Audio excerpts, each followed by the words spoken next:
There's probably no area of passion that I love to speak on more than pouring into those that are younger than us, younger in age, younger in faith.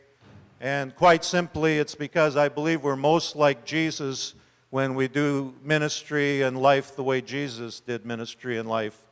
And he saw fit that when he came to this planet and when he came to represent God's will and God's message on this planet, that he gave the best of his time to those younger than himself. And he poured into basically what was a youth young adult group for 3.5 years. And the result is that by the power of the Spirit and the power of the gospel, the world has been transformed by what Jesus' youth group did, right? So there's just nothing we do better than to do what we're doing this evening, than to celebrate that God gives to his people those that of the next generation who will rise up, take the torch, and do what the Lord calls them to do in their generation and in their context.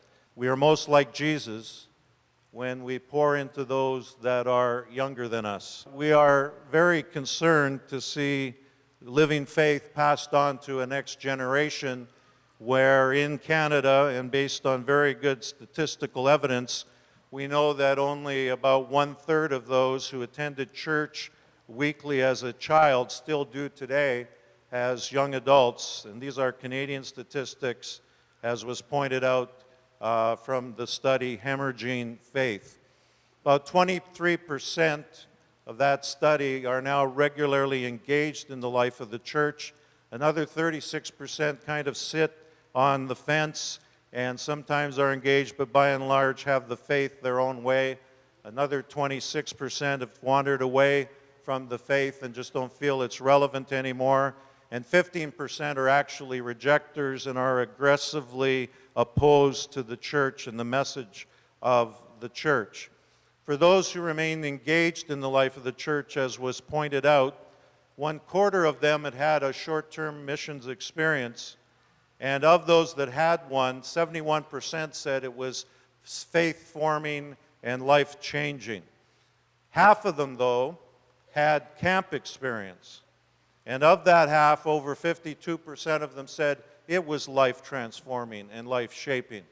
So actually, of special experiences that were faith-shaping, camp has the greatest impact in that generation of who are now young adults and were children in the life of the church. So I want to again commend you for your understanding of that and the value that you put into Bethel Park and why we're celebrating 60 years, but to understand primarily we're here for those who will follow. Primarily we are here to see poured into, as was shared this evening, the youth of youth camp, the children of children's camp, and then in this great family camp to see all generations together experiencing God's call and God's work in their life. To try to give you some sense, and I already have shared a bit about how personal this is to me, when I was elected General Superintendent of our fellowship, 1,100 churches, loads of age levels, loads of different people of different backgrounds and so on, 250,000 people. And I was asking the Lord about why I should be open to it. Was this his call? The clarity came very much, and it came through a simple little picture. It was a picture of a bridge.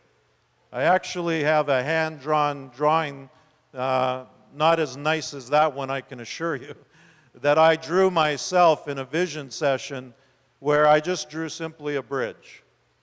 And the Lord made very clear to me that any time of leadership that I would offer to him was simply to provide leadership about a bridge that will be built to take us from the current reality of what we found in the life of our churches and our fellowship in 2008, and for my age level and those that were older than I and even those younger than I, to lay down our lives like a bridge so that those who follow us would experience all that God has for them, so that your children and your grandchildren would rise and go way above anything we've ever known in the life of the Spirit, They would rise on our shoulders and go way beyond to experience all that God has for His people in this country in the years ahead.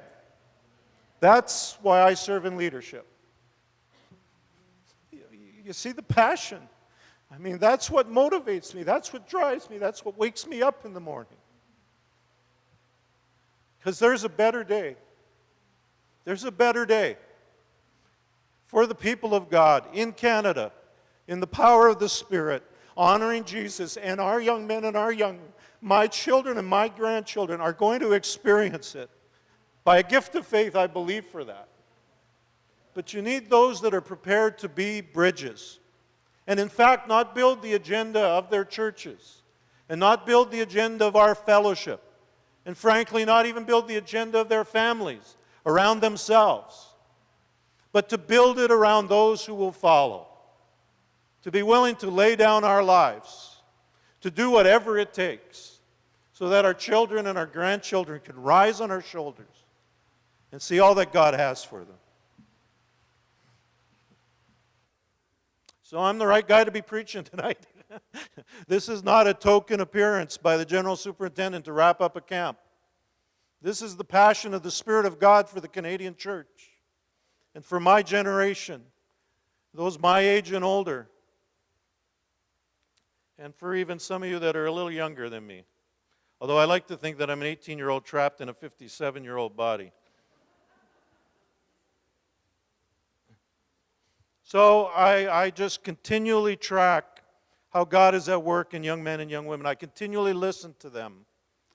I have the privilege of representing our fellowship in a global movement of Spirit-empowered churches. It literally represents hundreds of millions of Christians around the world, and I have the privilege of serving on that executive. And one of the first things we did was to make the priority about passing on a torch to the next generation of young men and women in a Spirit-empowered way so that they would be able to see Jesus do all that He wants to do through them. And the first thing was to listen to them, to say, if you were able to talk to us as your spiritual parents, talk to your mothers and fathers, your grandparents, what would you say to us? What is your call? What is it that you are longing to see from our lives?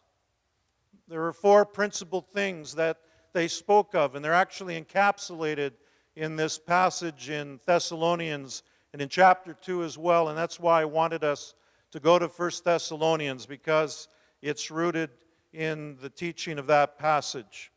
The first thing that they identified, again, this is global Pentecostals coming out of these hundreds of millions, literally, of different cultures, different nationalities, but all young men and young women. And their first priority, they stated, was we're looking for spiritual parents. Now, one thing I can tell you about that study, that I've emphasized the importance of camps and short-term missions and so on, but by far the greatest influence was, you can guess it, moms and dads who loved Jesus and who practiced the spiritual disciplines and who lived with integrity. By far, the young adults that stayed most connected to the life of the church were able to point at parents who lived with that kind of passion for Jesus, consistent walk in the Word, and they respect. And if your son or daughter, grandson or granddaughter isn't currently pursuing life in Jesus, I want you to know He's pursuing them. And every seed you've planted, every example you've given, every word you share is like a hook of the Spirit in their heart and in their mind. And they're being drawn even right now in Jesus' name. But for those who stayed connected in. But you know, the phrase that these young men and young women used about spiritual parenting wasn't just their natural mom and dad, although that's certainly a good example. But they were looking to others within the life of the church who would serve as those who could be examples of spiritual parents, the ones whose faith they could respect, the ones who they could sit down in a conversation and ask the honest, tough questions that inevitably come about what it means to pursue Jesus and live a life of faith. They were looking for those who would really be, like Paul says, you don't have many spiritual fathers, but each of you do have them. You have the ones, the mums, the dads, the grandmas, the grandpas, whether natural or spiritual, the ones God gave you, who helped you understand the faith and what it looks like to live for Jesus. This is what young men and young women long for, is who are those who will open up their heart, open up their mind, open up their pocketbook, open up their car, open up their door, open up their lives and say, come on in, and learn what it looks like to follow Jesus.